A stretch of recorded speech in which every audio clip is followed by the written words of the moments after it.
Coucou tout le monde, bienvenue sur ma chaîne qui m'apprend l'anglais, la chaîne qui vous permet de vous améliorer en anglais. Alors likez, partagez, commentez et surtout abonnez-vous. D'accord? Ok, on va se lancer. L'expression on the ball. On the ball, c'est une expression qui veut dire très préparé pour quelque chose. Ça veut dire que vous êtes très préparé pour quelque chose. Par exemple, I always on the ball at work. Ça veut dire je suis souvent très préparé pour le boulot.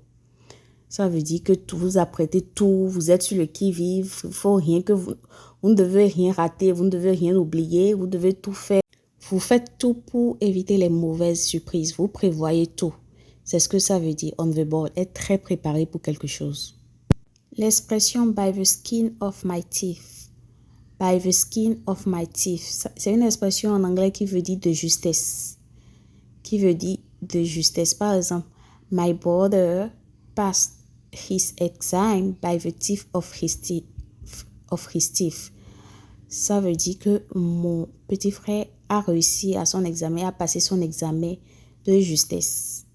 Donc, quand vous entendez l'expression by the skin of my teeth, ça veut dire de justesse. L'expression easier said than done. Easier said than done. Ça veut dire pas aussi facile qu'il ne paraît. Pas aussi facile qu'il ne paraît. Par exemple, English is easier to understand. Well, easier said than done. Par exemple, quelqu'un vous dit l'anglais est facile à comprendre. Et vous répondez, ben, pas aussi facile qu'il ne paraît. Easier said than done. Et vous, dites-moi en commentaire, qu'est-ce que vous pensez de l'anglais? Est-ce que c'est facile ou bien c'est difficile? Ou bien, it's easier said than done? Dites-le moi en commentaire. L'expression up the ante. Up the ante. Ça veut dire faire ou demander plus qu'avant. Faire quelque chose plus qu'avant ou bien demander plus qu'avant ou bien augmenter en fait, monter là-bas. Monter là-bas, là-bas haute. C'est ce que ça veut dire. For my son's birthday party, I decided to up the ante. We never know. Ça veut dire pour l'anniversaire de mon fils, j'ai décidé de monter la barre. On ne sait jamais. C'est-à-dire, j'ai fait les choses plus que prévu. Peut-être si j'avais commandé, 10 croissants ou 100 croissants, j'ai décidé d'augmenter à 200 croissants.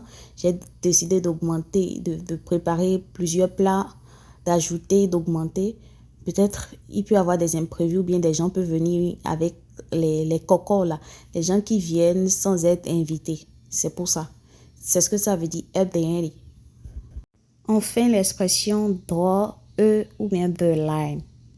Draw a line ou draw the line. Ça veut dire, draw, vous savez, c'est dessiner. Donc, ça veut dire connaître la différence entre ce qui est acceptable et ce qui ne l'est pas. C'est-à-dire, mettre dessiner une ligne, mettre une barre pour dire, ah, ça là, tu ne dois pas franchir cette barre. Si tu franchis cette barre, ce n'est pas acceptable, je ne pourrai pas te pardonner. Par exemple, on doit mettre une barre en ce qui concerne, on doit tracer une barre en ce qui concerne la violence conjugale. C'est-à-dire que votre partenaire ne doit pas vous porter main ou bien vous ne devez pas porter main à votre partenaire. C'est la limite. Vous devez savoir définir ce qui est acceptable et ce qui ne l'est pas dans le couple. In relationship, you must draw the line at violence. Pour les verbes irréguliers, nous allons voir to bleed, qui veut dire saigner, to blow, qui veut dire souffler, to break, qui veut dire casser. To bleed. Le past simple, c'est bled. Le past participle, c'est bled. To blow. Le past simple, c'est blew. Le past participle, c'est blown. To break. Le past simple, c'est broke. Le past participle, c'est broken. D'accord? Ok. C'est tout pour aujourd'hui. On se prend pour la prochaine vidéo. Bye bye. Abonnez-vous. N'oubliez pas de vous abonner et partager la vidéo. Invitez vos amis à s'abonner à ma page. D'accord? Bye bye. Pour plus de vidéos, abonnez-vous, activez la cloche de notification, likez, partagez.